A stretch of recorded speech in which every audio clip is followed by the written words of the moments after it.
मुसलमान का कोई बांग्लादेशी नहीं है, अगर है तो दूसरा कम्युनिटी का हो सकता है, आई कैनॉट डिनाई। लेकिन हमको ऐसे बोलता है, बांग्लादेशी का लेवल लगा के हमको इतना हैरेसमेंट कर रहा है कि हम बर्दाश्त नहीं, रात में सो नहीं सकता है, नींद नहीं आता है हमको। ऐसा हो गया, कोई भी लोग दिल्ली से जाके असम में जो सही बात बोले थे वो असमीज का खिलाफ हो जाता है, वो चीफ मिनिस्टर का खिलाफ हो जाता है। चीफ मिनिस्टर दूसरा दिन बोलने लगता है कि ये लोग आए थे बांग्लादेश देशी को प्रोटेक्शन देने के लिए, ऐसे बोलता है। देखिए, ये चीफ मिनिस्टर असम ये होने के बाद, चीफ मिनिस्टर होने के बाद किसने क्या किया? हमारा जितना सारे डिस्ट्रिक्ट है, जितना सारे माइनॉरिटी डोमिनेटेड डिस्ट्रिक्ट है, सारे डिस्ट्रिक्ट में इविक्शन किया है, सिर्फ मुसलमान के इविक्शन किया है उसने। बटद्रवा, हुजाई, लखीमपुर, पोसवातली, करीमगंज, बागबर, गोरखपुर,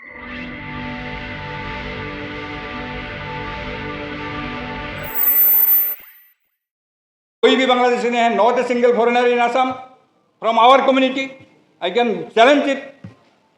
असम में मुसलमान का कोई बांग्लादेशी नहीं है, अगर है तो दूसरा कम्युनिटी का हो सकता है, आई कैनॉट डिनाई। लेकिन हमको ऐसे बोलता है, बांग्लादेशी का लेवल लगा के हमको इतना हैरेसमेंट कर रहा है कि हम बर्दाश्त नहीं कर सकता है, हम रात में सो नहीं सकता है, नींद नहीं आता है हमको। ऐसा हो गया, कोई भी लोग दिल्ली से जाके असम में जो सही बात बोले थे वो असमीज का खिलाफ हो जाता है, वो चीफ मिनिस्टर का खिलाफ हो जाता है। चीफ मिनिस्टर दूसरा दिन बोलने लगता है कि ये लोग आए थे बांग्लादेश देशी को प्रोटेक्शन देने के लिए, ऐसे बोलता है। देखिए, ये चीफ मिनिस्टर असम ये होने के बाद, चीफ मिनिस्टर होने के बाद किसने क्या किया? हमारा जितना सारे डिस्ट्रिक्ट है, जितना सारे माइनॉरिटी डोमिनेटेड डिस्ट्रिक्ट है, सारे डिस्ट्रिक्ट में इविक्शन किया है, सिर्फ मुसलमान के इविक्शन किया है उसने। बटद्रवा, हुजाई, लखीमपुर, पोसवातली, करीमगंज, बागबर, गोरखपुटी और लाहौरी घाट में इविक्शन किया है पहले दौर पे। और रिसेंटली जो किया है between June and July, Hasilabeel Goalpara district में 676 फैमिलीज को इविक्शन किया है। नलबारी डिस्ट्रिक्ट में 93 मुस्लिम फैमिली को इविक्शन किया है। बिलासीपारा में, चिराकोटा, चोरुआ बाकरा और संतोषपुर में 1400 फैमिली को इविक्शन किया है। और ग्वालपारा डिस्ट्रिक्ट पाइकान, आशुडुबी, विद्यापुर इलाका में 1080 फैमिली को इविक्शन किया है। और ग्वालपारा में नहीं, उधर आपका उरियम घाट और मैगरीबिल, ये दोनों जगह में अपर असम का, मिडिल असम का, ये दोनों जगह में हमारा जितना आदमी था सबको वहाँ से इविक्शन किया। आप लोग जानते हैं, इविक्शन के बाद उरियम घाट में इविक्शन के बाद नागा लोग आके सारा जमीन दखल कर लिया। अब असम का चीफ मिनिस्टर देख रहा है, कुछ नहीं कर सकता है। वो बोलता है कि मैं इतना पावरफुल हूँ कि सारा इंडिया में हमसे कोई पावरफुल आदमी नहीं है। लेकिन जब नागा लोग आके दखल किया है, कुछ नहीं कर सकता है, कुछ नहीं बोल सकता है, चुपचाप रहता है।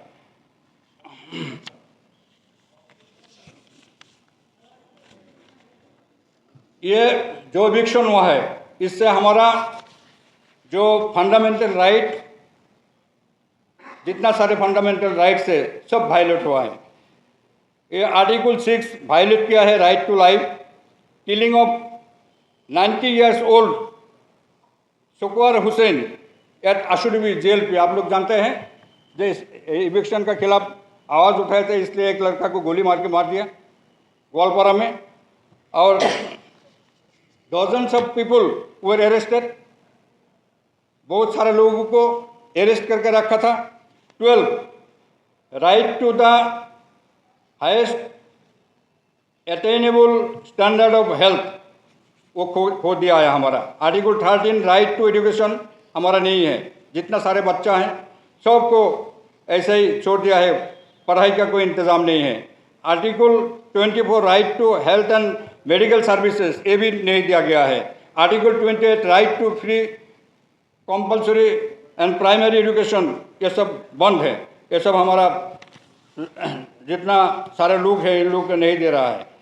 वो मॉब वायलेंस हो रहा है अपर असम में, आप लोग जानते हैं अपर असम में मॉब वायलेंस हो रहा है, वहाँ मॉब लिंचिंग भी हो रहा है। ऐसा हो रहा है कि हमारा जितना सारा आदमी है वहाँ से भगा देता है, ये कोई प्रोटेक्शन का कोई इंतज़ाम नहीं है। असम का चीफ मिनिस्टर बोल रहा है कि मैं ही ये सब सारे असम में जो रहा है इसके लिए मैं जिम्मेदार हूँ, मैंने करवाया हूँ। ऐसा हो रहा है असम में। और हमारा जितना सारे इंटरनेशनल जितना ट्रीटी हैं, वायलेशन ऑफ ह्यूमन राइट्स, हमारा सारे आदमी को ह्यूमन राइट्स वायलेट कर रहा है। Violation of the UN charter, violation of the international covenant on civil and political rights ICICPR 1979, violation of the International Covenant on Economic, Social and Cultural Rights and other global frameworks governing forced displacement and minority rights। ये सब सारे violet करके हमारा ये जो community है असम में, ये कम्युनिटी को एक मुद्दा कम्युनिटी बना के रखा है असम का चीफ मिनिस्टर। तो मेरा गुजारिश है आप सारे लोगों को, जितना डिग्नेटरीज हैं यहाँ, जितना अगस्त हाउस में जितना सारे हमारा शुभचिंतक है, जो असम के बारे में आप लोग अच्छा करके और स्टडी करके जो सच है वही आप लोग कीजिए। हम नहीं चाहते कि असम में एक भी बांग्लादेशी रहे। जो हमारा असम अकॉर्ड हुआ है वो असम अकॉर्ड का मुताबिक 25 मार्च के बाद में कोई भी बांग्लादेशी असम में है तो हम खुद पकड़ करके उन लोगों को भेज देंगे। हम उन लोगों को बुलाते हैं कि चलो हमारा जो चौर चपरी इलाका है, माइनॉरिटी डोमिनेटेड इलाका है, उसमें तुम लोग आओ, आके तुम सारे आदमी को का डॉक्यूमेंट्स तुम लोग देख के अगर कोई बांग्लादेशी निकलता है तो यहाँ से भेज दो। लेकिन वो लोग नहीं आता है, ऐसे हवा में बोल देता है कि लाखों लाखों बांग्लादेशी है। ये सब सारे हमारे खिलाफ है, एक साजिश है और हमको असम से भगा के हमको ये हमारा आदमी को असम से भगा देना चाहता है। यही उन लोगों का मकसद है। मैं इसलिए आप लोगों को रिक्वेस्ट करता हूं कि हमारा और एक साथी है, नौजवान साथी है, all Assam minority students union का वर्किंग प्रेसिडेंट इंताज हुसैन साहब, वो साहब भी अच्छा करके हम लोग को समझाएंगे।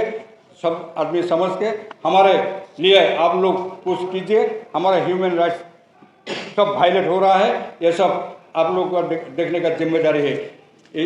इसी बात को बोल के हम आप लोगों को हमारा तरफ से शुक्रिया अदा करके ख़त्म करता हूँ। ऐसा एक भी मतलब स्टेटमेंट जारी नहीं किया गया है कि उस मतलब स्टेट वाइड जो ड्राइव किया गया था उनमें से कितने लोगों को पकड़ा गया और कितने लोगों को बांग्लादेश में पुशबैक किया गया और कितने लोगों को फिर से पकड़ के घर में डाला गया। लेकिन आज आप सबके सामने हम लोग ये बात बोलते हैं कि असम में जो फॉरेनर के नाम पे लोगों को घर से जबरन पकड़ के गन पॉइंट में नो मैंस लैंड में पुशबैक के नाम पे भेजा गया, this is totally A violation of the constitutional rights of every Indian citizen. आज असम में एक फैमिली है, उसमें से 10 लोग हैं, 10 में से 9 इंडियन है, लेकिन उसमें से एक कैसे बांग्लादेशी है। ये वहां पे जो फॉरेनर्स ट्रिब्यूनल है, जो फॉरेनर्स एक्ट 1946 के जरिए वहां पे एक्टिव है। अब फॉरेनर्स एक्ट 1946 का जो सेक्शन 9 है, जहां पे बर्डन ऑफ प्रूफ विक्टिम के ऊपर है, उसके ऊपर आज उसका गलत फायदा लेके असम सरकार क्या कर रहा है, वहां पे हजारों लाखों जेन्युइन इंडियन मुसलमान को उसको बांग्लादेशी बोल रहा है। और जो वहां पे फॉरेनर्स ट्रिब्यूनल है, जो एक क्वासी जुडिशरी सिस्टम है, वो लोग भी टोटली एक आर्बिट्ररी मैनर में उन लोगों को बांग्लादेशी डिक्लेयर कर रहा है, उसको फॉरेनर डिक्लेयर कर रहा है, ऐसा ओपिनियन पास कर रहा है। और उनमें से आज असम में कितने सारे लोगों को पकड़ के पुलिस लेके आया, उन लोगों को बांग्लादेश के नो मैंस लैंड में भेज दिया गया। और सबसे ज्यादा इंपॉर्टेंट बात आप सबके सामने बोलना चाहता हूं, धरंग जिले की मानिकजन नाम का एक लगभग 40 वर्ष का महिला, उसके हाथ में 8 महीने का बच्चा था, उसको पुलिस रात को 2 बजे जाके पुलिस पकड़ के लाया।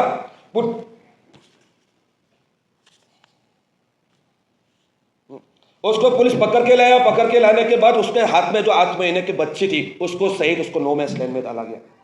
तो आज तक वो महिला मानिकचंद नाम का वो लेडी कहाँ पे है, उसके ऊपर कोई किसी फैमिली को कुछ पता नहीं चला। जब हेवियस कॉर्पस केस हुआ गया हाई कोर्ट में, तो उस हेवियस कॉर्पस केस में उसको पता चला कि आज कोकराझार होल्डिंग कैंप में रखा हुआ है। तो मैं शॉर्टली यही बात बोल सकता हूँ कि असम का जो जेन्युइन इंडियन सिटीजन है, उसको only because of Muslim identity आज असम का हिमंत बिश्व शर्मा सरकार फॉरेनर बोल के, बांग्लादेशी बोल के उन लोगों को इस देश से टोटली स्टेटलेस बनाया जा रहा है।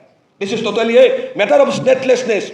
आज पिछले 77 साल में 77 ईयर्स में असम में 432 विलेजेस नदी के इरोशन में जा चुके, नदी के कटाव में जा चुके। उसमें लाखों लोगों ने अपना घर, उसका जमीन सब नदी में चला गया। और वो लोग आज सालों से, 100 सालों से, 70 साल से, 80 साल से आज बहुत सारी सरकारी जमीन पर रह रहे थे। लेकिन उसमें से आज असम गवर्नमेंट क्या कर रहा है, असम का पूरा डिस्ट्रिक्ट में आज पकड़ पकड़ के वहां पे जो भी मुस्लिम फैमिली से उन लोगों के घरों पे आज बुलडोजर चलाया जा रहा है। आज right to shelter constitutional right है, लेकिन असम गवर्नमेंट क्या कर रहा है, ये जो लोगों का जमीन नहीं है, जिसका जमीन नदी में चला गया है, ब्रह्मपुत्र टेरिटोरीज में चला गया है, उन लोगों में से आज जो भी मुसलमान लोग सरकारी जमीन पर रह रहे थे, उन लोगों का हक था कि उसका लैंडलेस लोग है, लेकिन उसको लोगों को आज उसका जो घर था, घर तो शेल्टरलेस बनाया जा रहा है। पहले क्या किया जा रहा है, उन लोगों का नदी ने उन लोगों का घर लेके गया, फिर उन लोगों लैंडलेस हो गए, फिर उन लोग सरकारी जमीन पर रह रहे थे। सरकार का जिम्मेदारी था कि उन लोगों का घर, जमीन का जो भी बंदोबस्त है वो कर दे, लेकिन उन लोगों का घर तोड़कर उसको शेल्टरलेस बना दिया। और अभी जिसका घरों पे बुलडोजर चल रहा है, उसका बोल रहा है कि उसका भी फोर्ट भी उसका काटा जाएगा। मीन्स आज पूरे आसाम में जो भी सिचुएशन चल रहा है, this is totally violation of the constitutional rights of the Muslims of Assam. लेकिन आज हम लोग यहाँ पे खड़े होकर यह बात बोलते हैं, आप तमाम लोग वहां पे गए थे, कि आप लोगों के साथ कैसा सुलूक हुआ, आप लोगों के साथ कैसा सुलूक हुआ जब आप, एक मिनट लूंगा सर, एक मिनट सर, आप लोग वहां पे जाके जो वहां पे सुलूक हुआ कि वहां पे आप लोग जहां जा रहे थे वहां पे धारा हुआ 146 144 लगाया गया, तो आज फिर भी हम लोग असम में खड़े हैं बेबाक तरीके से। हेमंत बिस्वा शर्मा जी वहां का मुसलमान के ऊपर जो भी जुल्म करे उसके अगेंस्ट में हम लोग लड़ेंगे। आप तमाम लोगों का साथ, आप लोग एक साथ हम लोग के आइए, आप लोग देखिए और ये पूरा बात पूरा देश तक ले जाइए। थैंक यू सो मच, आप लोगों ने यहाँ पे बोला।